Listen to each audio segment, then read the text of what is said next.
So I was talking to you guys about defining what Fulbright is, and I was telling you that usually Fulbright, anything, any program is construed differently by different people. But the voices that I heard as a Pakistani about Fulbright was that, hey, this is an American agenda. This is something brain drain. But when I came and worked as a Fulbrighter, I said, well, it's a lot more than this. It's it's totally negative interpretation or negative view of seeing Fulbright. So let me share with you. Can you see this, my slide again? Mhm. Yes. So this is the William Fulbright, the originator. A little bit about the background of the program. As I said, it happened after 1945. Senator Fulbright proposed this program, which was made into a law by President Truman. And the whole idea, this is from his writing, this is from his paper, and this encapsulate the spirit of the paper of the entire program. Educational and cultural exchanges offer the best means for improving international understanding. Because after Second World War, the world realized what the horrific things that we have done and killed each other in the Second World War. So we needed another ways of understanding each other. And this suggestion was made by this Arkansas senator. So that was the whole spirit. Very briefly, I'll touch upon scholars of Fulbright, just a few comments. So those who've studied Fulbright as their study area, they see uh, a shift in how the program is understood by the current administration and the previous administration. So some administration in the United States see Fulbright as a bilateral program between two countries. Some see not as bilateral, they see Fulbright as a part of US foreign policy tool only. So that's a back and forth going on between how Fulbright is understood by a current administration. So, but I bring a user perspective. So my understanding is based on two times Fulbright, and for me, what is more important is that Fulbright really bring people closer, and it provides the opportunity to understand other and to let others understand us as Americans. So that's a non-scholarly view. That's a practitioner view of a Fulbright definition. So I see Fulbright as the best professional development. My colleague, Professor Lebov, pointed out the other day that, professors of English or ESL in particular should should go outside after every 3 4 years for sure, because they are the ones who teach that population. So I concur.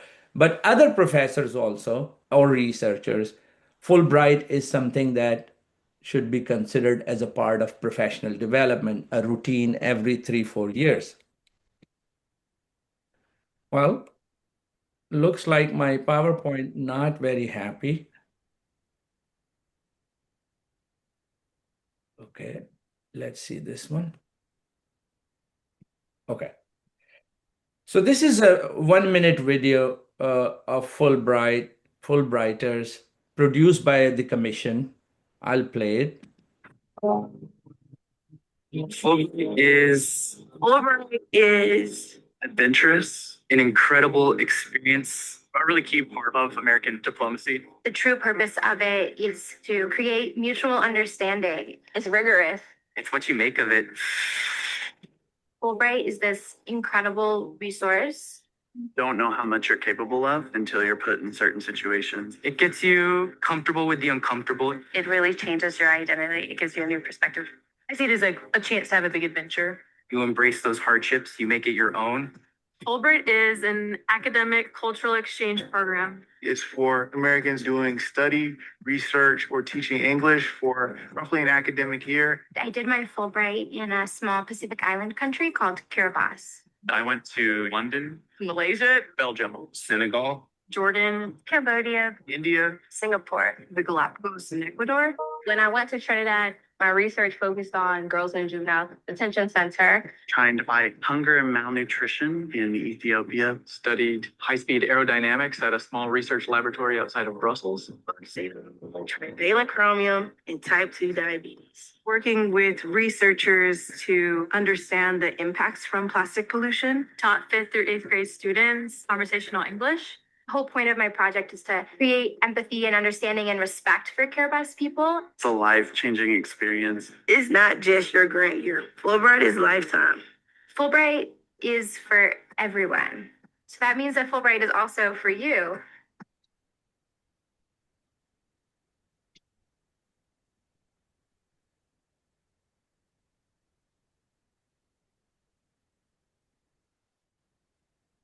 Fulbright is for everyone. I love this phrase. Some people think that for a Fulbrighter, you have to be super genius in your field. No. You have to have certain degree, certain numbers of publication. No. You have to have, you have to be motivated and interested in doing something.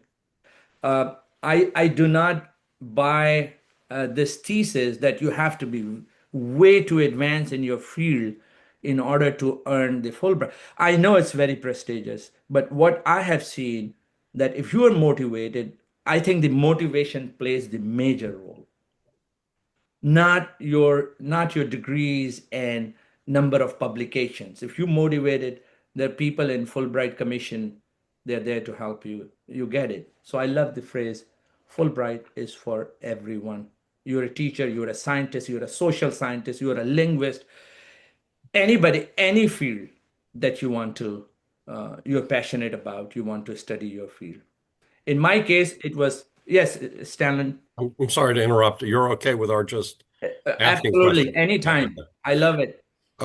So for a research grant, do how does that work time-wise? Are you required to be in the field for a year?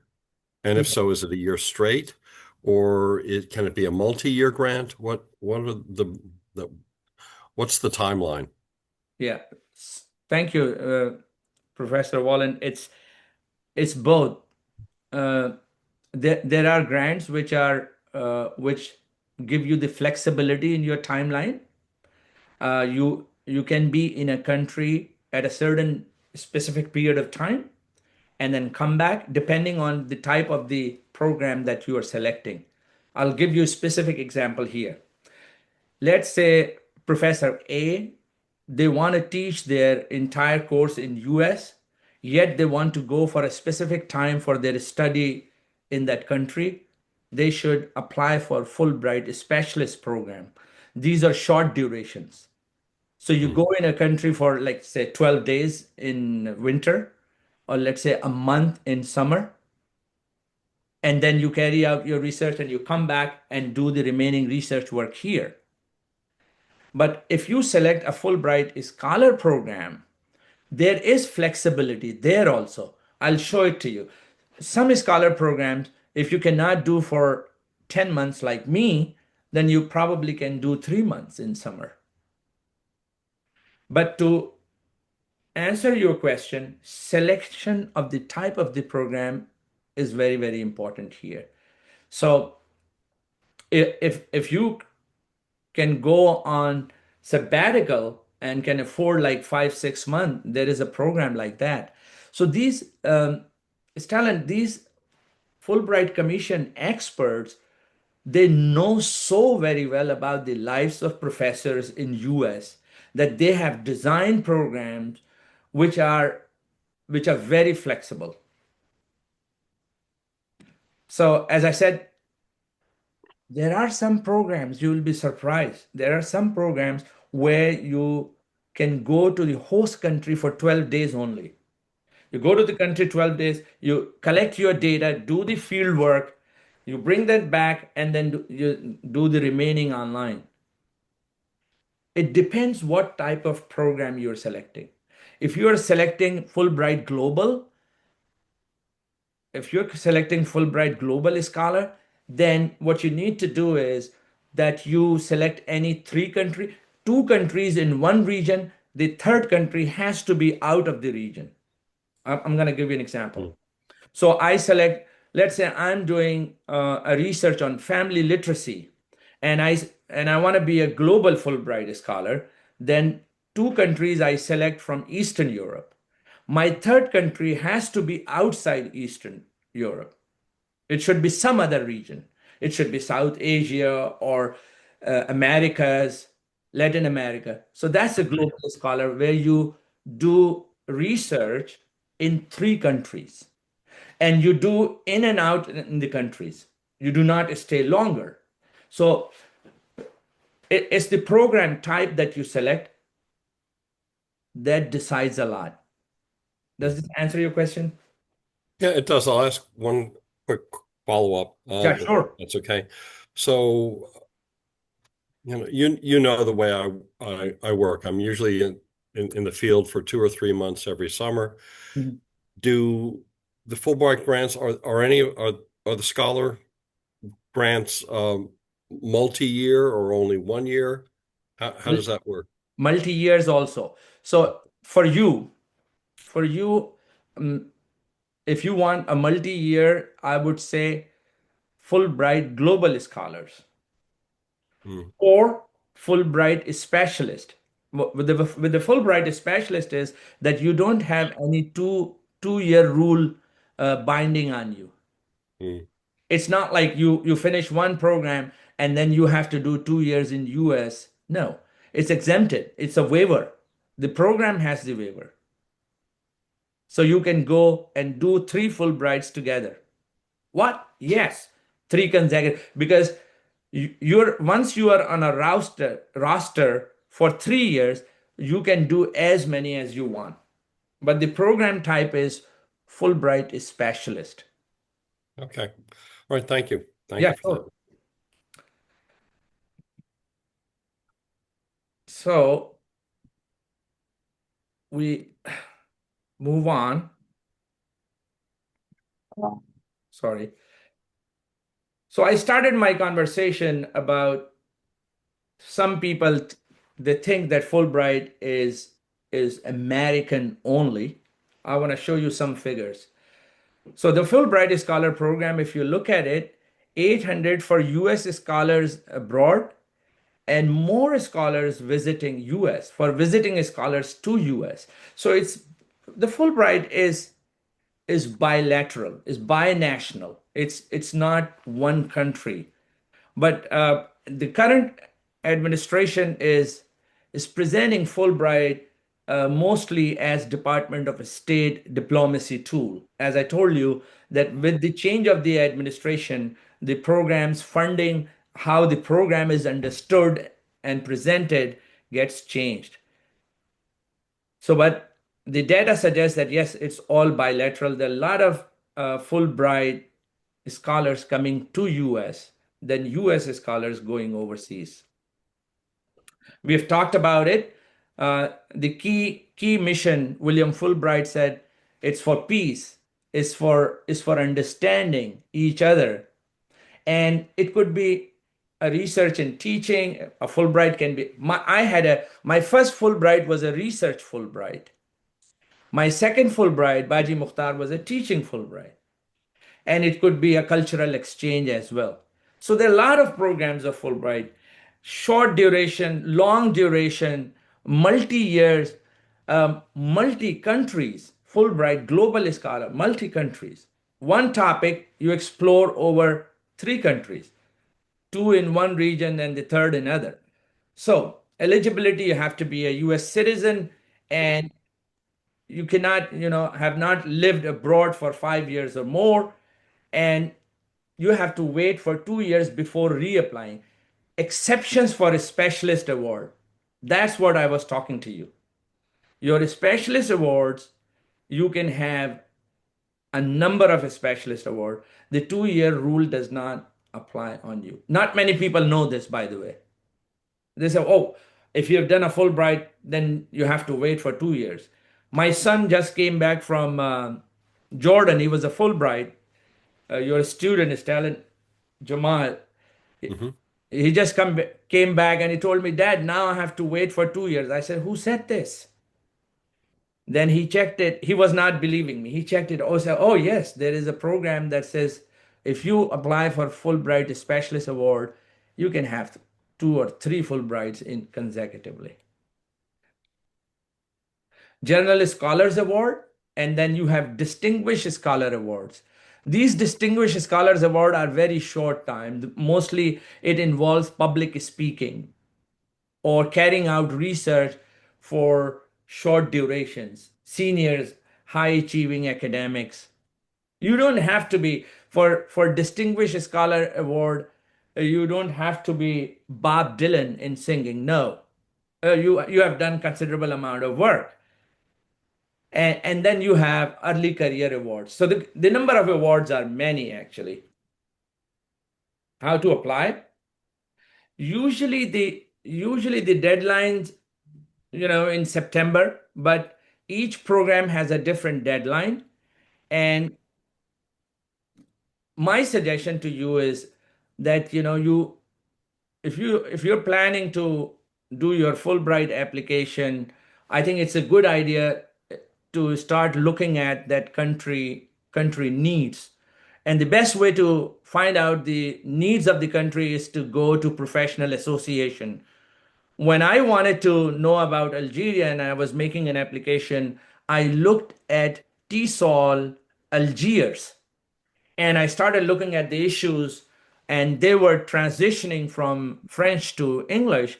So that gave me an idea that, okay, I can do something and I can, for Algerians, and I can learn a lot about language policy change. So it's a good idea to start with the country needs, what the country needs are. So connect your proposal clearly on both Fulbright's mission and local priorities. I think local priorities are very important. And then in your application, you emphasize mutual benefits.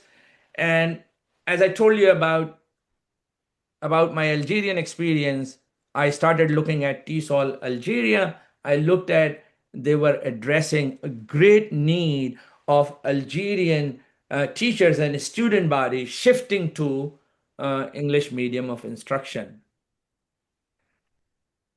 So this is how my position was advertised on the right hand side.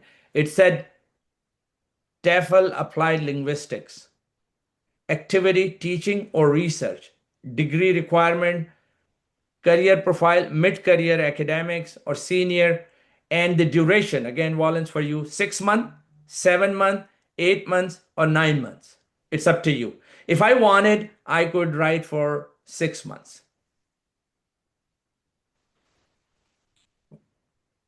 Any question? Okay.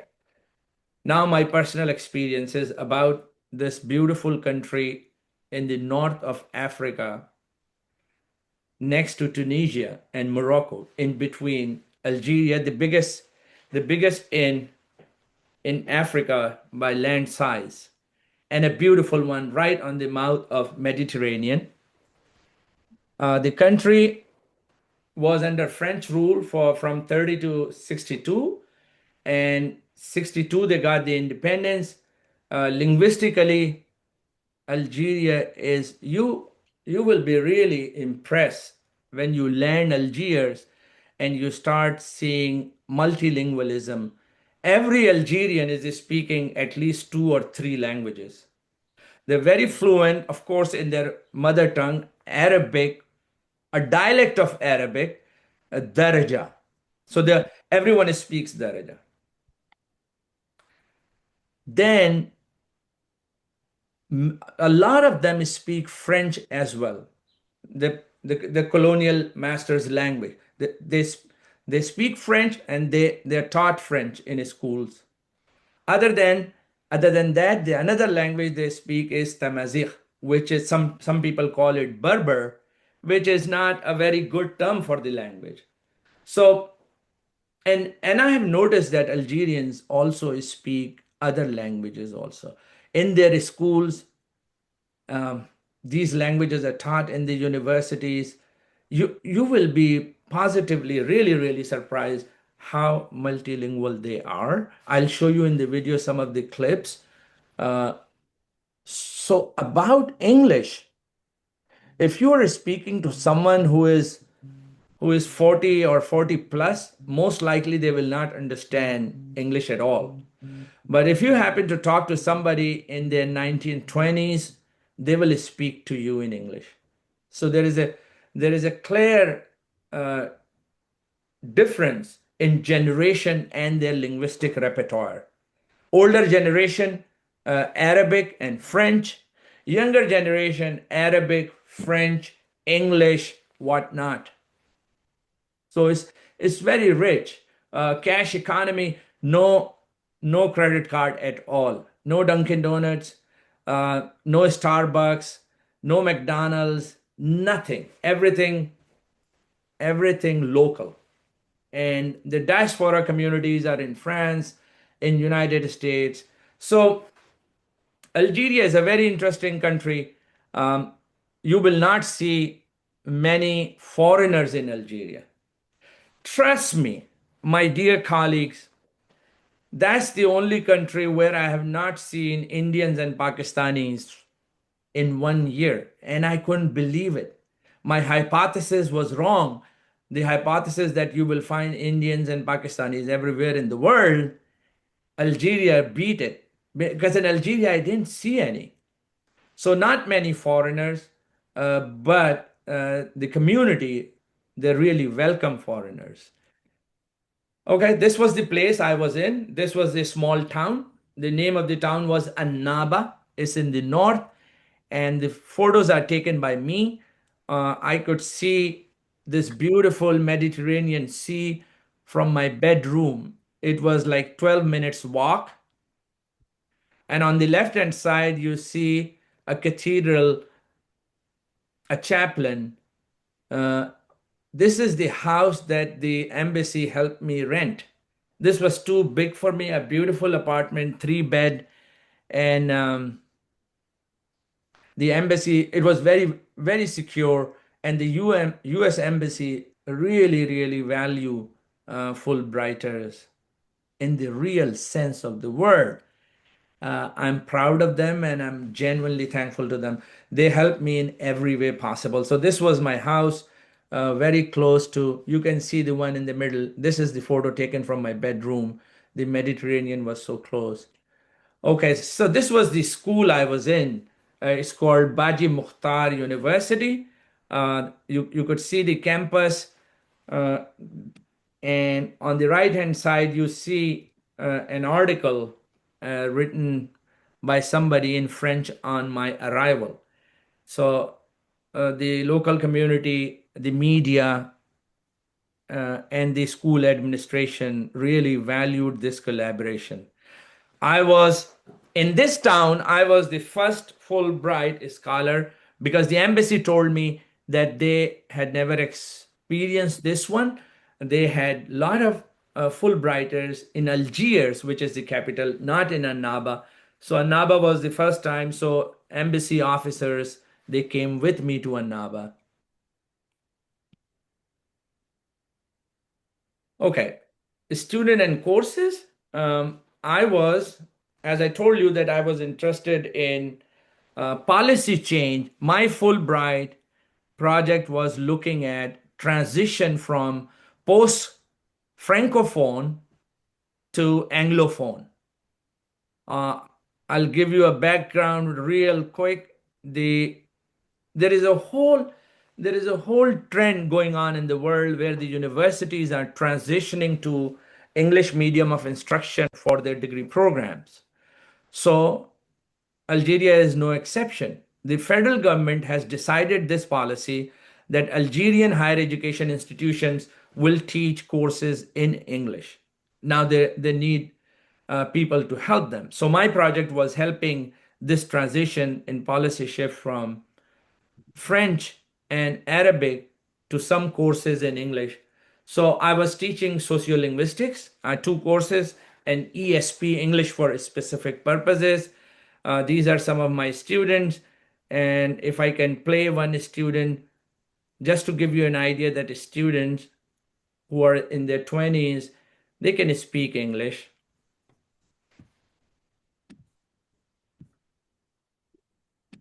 How do you do, guys? So I want to share my thoughts about the previous class, which was about the 4 pillars of ESP. And of course, while practicing this lesson, me and my team have chosen the second topic, which was about designing 6 weeks course of taxi drivers that work for an international hotel in Annaba.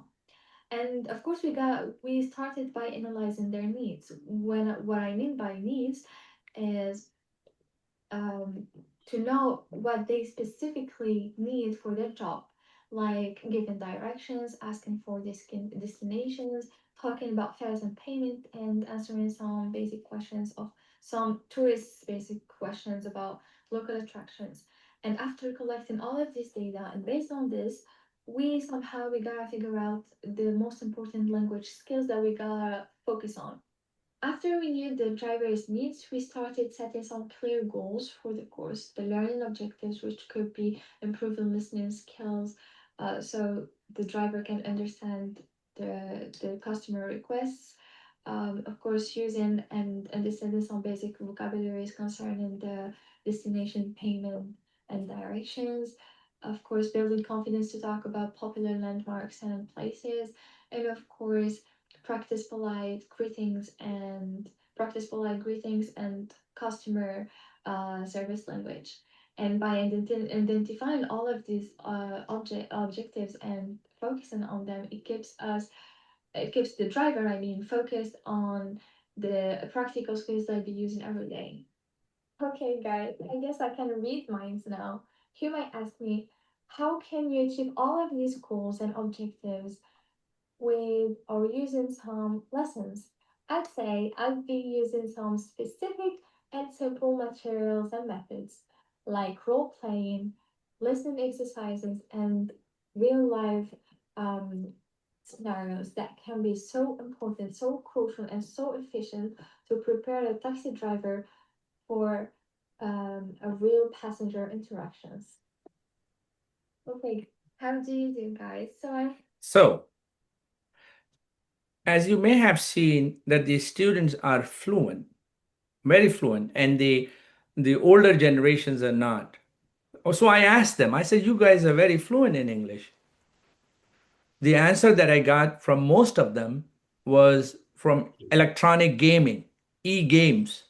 They play electronic games which are in English, and they learn English from there mostly and from movies, but majority of them they're saying we play games, and those games uh, have helped us speak the language, although they're taught in schools also, but majority of my students were saying that. So I taught these two courses, sociolinguistics and English for specific purposes.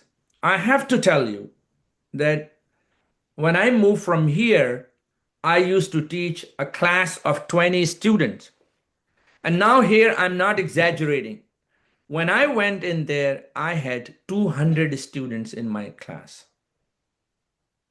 200 students, absolutely no digital help, no internet on the campus.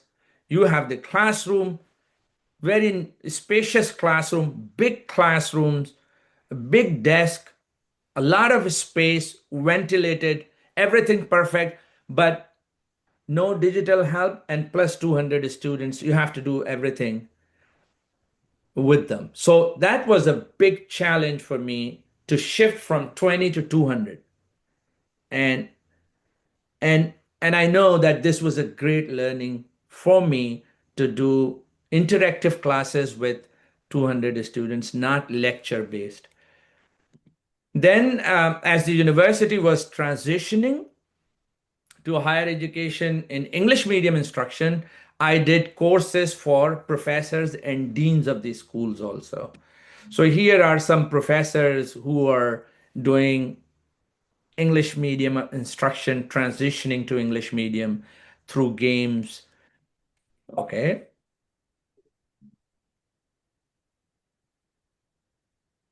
Okay. These are university leaders. These are deans, four deans that I work with. And basically, I help them prepare their welcome lessons, welcome speech, writing smaller reports. So the whole school is transitioning, but this age group had more, I would not say challenges. Their fluency was very different from the other age group that I showed you. Okay, I'll show you. This is a dean. This is my first day in this class. There are four deans sitting there, and this is the diagnostic of a dean. I said, can you speak on this? So I took the image to the class in which the president of the Algeria is there in that photo, and he's talking about this transition from francophone to English, and the dean is speaking here. So let me play this. Yeah. My name is Abdallah. I'm here to speak about this picture, what we can tell us. Here we can say our president, Vegetable, with his homologue, the president of Tunisia, they speak about the transition from French to English in primary school in Algeria. It's a good step. I think it's a good step because we need this language to be present in the world, and we can. Okay, so basically, the dean is saying here the president Taboun is sitting with Tunisian president, and both these president are talking about transitioning from francophone to anglophone, and this dean is saying that it's a good step that we are transitioning from this to English medium. And both the presidents, so it's the region which is transitioning. It's not an individual country. Any thought, any comment? Okay. Talking about my experiences more, I talked about working with the student, and I talk about working with professors and deans. These are my two students. I did a media project. So the media project is I collaborated with a television. It's called Maghrib Plus, and with that television, I used to hold conversations with my students. And the title of this project was Voices of Baji Mukhtar. That's the name of the university. And then I would talk to my students, and the students sometimes would interview me. So these are Maghrib Plus television, and I did this project, and it was a wonderful, very successful. Let's talk about the cultural aspect. So as I said, I love hiking. I didn't tell you. I love hiking, and there were mountains. I was in between mountains and sea. So I was hiking with the students here, and the food, Algerian food, is probably the best in the world. I'm not exaggerating. It's so good. It's such wonderful bread that they make, and that it's difficult to stop eating. So I had great time hiking, and you can see I put on weight, a lot of weight. Uh, yeah, I love bread, and Algerians make so good bread. So yeah, I had good time hiking, walking there by the sea, talking to locals, and visiting different places. So culturally speaking, it was a good very good experience because I've never seen Algerian. This was my first time. Algerians, they love family. They're very good at sharing things. Algerians are very good at sharing things. They live together, and I really enjoyed Algeria. This is I as an American tradition is we invite our colleagues and professors to interact with our students. This is a very American thing. I told that this is an American higher education value to all my students, and they appreciated it. They said, we have not experienced this, professor. I said, in America, in my country, we invite our colleagues to come and talk to our student. It's very American. I invited Professor Joanna Lebov from Community College of Philadelphia, my colleague. She came to Algeria, and my students were so impressed meeting her. They met her a number of times, and I'm so proud of Professor Leah that she accepted my invitation and came all the way to Algeria to meet my students. Professor Lebov, do you want to say something? Yes, yes, I do want to say something. First of all, your talk is so interesting. Even though I was there, I'm learning so much. You put everything in perspective. So one thing I've been meaning to say is how much the students adore Mac. I don't know if it's clear from the photographs, but we met. I didn't have a chance to see Mac teach. It wasn't allowed at the university. But as you can see, I met with the students, and they just spoke so highly of him, and they learned so much from him that it's just super clear just what a wonderful professor he is. And I like what Mac, I like what you said earlier about, how the Fulbright is for everyone, and that's in contrast to the like in-group, out-group membership of, the exclusion view of some people feel of the Fulbright. And we're really getting a good understanding of what you did. And I also like what you said earlier. You don't know what you're capable, until you're put in a situation. And that relates to one of my affirmations I have, which is you are stronger than you think. And I see that teaching 20 students, which is what maximum in the English language unit here, ESL, that's the maximum we're allowed. Going to 200, what a skill you have learned. You have learned so much, and you have given so much. It's my privilege. I can hardly believe I was there. And the students are so nice and so warm, and the food is delicious. But I guess my major point is that they learned so much, Mac, from you being there. Oh, Thank thank you you. so much. Thanks a lot. So Okay. yeah, and the students, Leah, appreciated this American tradition of American professors invite their colleagues also to their classrooms to interact with their students. They said, no, we don't know this. I said, no, this is very higher ed. This is very higher ed value in US. And it was great. Your presence made such a difference. And students really, really loved you. I I also I also invited another Fulbrighter. He was in Jordan, Amman, to visit my university, and he met my students, and he met the university administration. His name was Jamail Khan, and many of his professors who taught Jamail Khan are in this meeting. So yeah, he looks changed. He looks changed. But yes, Jamail Khan was, I invited him, and he also came, and he met uh, the school administrators, students. So this was nice having my son, Jamail Khan, and my colleague come over and meet them.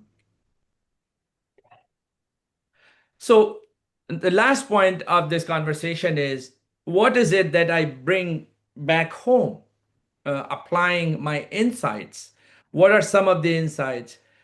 One is uh, multilingualism, and cultural diversity in education. Uh, in, in America, we have a very, very high level of multilingualism. And cultural diversity. Multilingualism and cultural diversity in education. Uh, one is multilingualism and cultural diversity in education. Uh, in, in America, we have a very, very high level of multilingualism and cultural diversity in education. I have seen how multilingual communities can be by going to Algeria.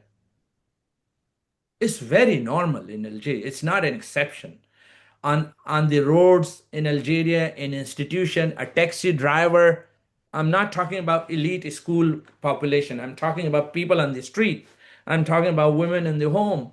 All multilingual, very multilingual. So, and that is reflected in their education also. One thing which I brought home, applying my insight, when we are talking about uh, English medium instruction for higher education, uh, I had this conversation with professors and deans that I think it's a good idea to keep French with English.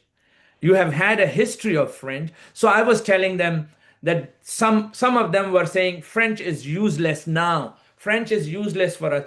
So I was saying that hey, you cannot say to any language as useless. All languages will ever be relevant. So I bring this insight that sometimes communities they try to distance themselves from one language, which is probably not a good idea. Between you and me, it's probably not a good idea. If if people speak French, French is an important language. It will be a relevant, useful language forever. In my talks, I told them that United Nations has English, French, and other languages, but some of Algerians are extreme positions, and I do understand that because of the past relationship with France, they've taken very extreme ideas that we want to eradicate. French is not working for us. So I was having this conversation with them. Hey, French will always be relevant, will always be important like any other language. Well, about Joanna, thank you for pointing out from the scale, a shift from 20 to 200. I have I have learned this that it's possible to have interactive classes in large classrooms also. If you want to do it, you can divide into smaller groups, make representative responsible for each group, uh, and this is how I was able to do kind of teaching that I'm brought up with. I'm not very fan of lecture mode or lecture plus interaction with the students. So this I learned that it's possible with large groups also. So these are some of the courses that I design um, with the students. You can see I use the Padlet and technology wherever I can do it because the student had uh, internet connection on their phone, but not on campus. So I could do some of these because the student could use their cell phones. So this is my contact. If you need to reach out directly to me about your Fulbright application, for me it will be an honor to work with you one-on-one basis. I'd be very happy to work with you in finding a right program or looking at the application or sharing ideas. If you can write your emails in the chat, I will send you a one-pager copy uh, of this presentation so that you have all the information. That will really help me. So otherwise, the floor is open. Any question, suggestion, please feel free. These are some of the references that I used. One last thing is usually colleges, and this is for all my David Prajnar especially is here. David, usually colleges have Fulbright advisors. They have Fulbright advisors, and these are the people who work with their colleagues to help them get Fulbright. Just an idea, David. usually colleges have Fulbright advisors. So in our college, we do not have Fulbright advisors for the faculty. Um, I understand that we have a faculty development center, but it's possible to have a person who can help with with colleagues. Yeah, thank you, Mac. Can you hear me? Yes. That's a great idea. So why don't we talk Yeah. maybe next week or so? And if you'd like to do it, Yeah, sure. that might be something we can talk about. I think it's a great resource for the faculty, and then we can get the word out. Yeah, sure. Yeah, because we've started the conversation, and I think that the good follow-up will be when our colleagues want to apply or getting interested. If I can be helped, I would love to in finding the right fit for their program, as Stellan was saying about the flexibility of time schedule, funding. Yeah, I haven't talked about the funding. If you're interested, I can talk about that. The stipend is not big, but it's not very small either. Um, you get enough fund to do things that you want to do. It's usually it depends on what country you're going to. Uh, they figure out based on so many things about inflation in that country and this and that, but usually it goes beyond 60,000 plus in a year. And it's taxable. You have to pay tax on it. Some programs have even more. Distinguish, Fulbright Distinguish is 80 something plus. But it depends on what region you are going to. So your stipend depends on it. Any question, comment? Mac, just one more thing, and Yeah. this is for everybody. We will have every year at the college, we have what's called the International Education Week, which is actually a national week co-sponsored by the United States Departments of Education and State. And this year it's going to be the week of November 17th. You'll see some announcements on that.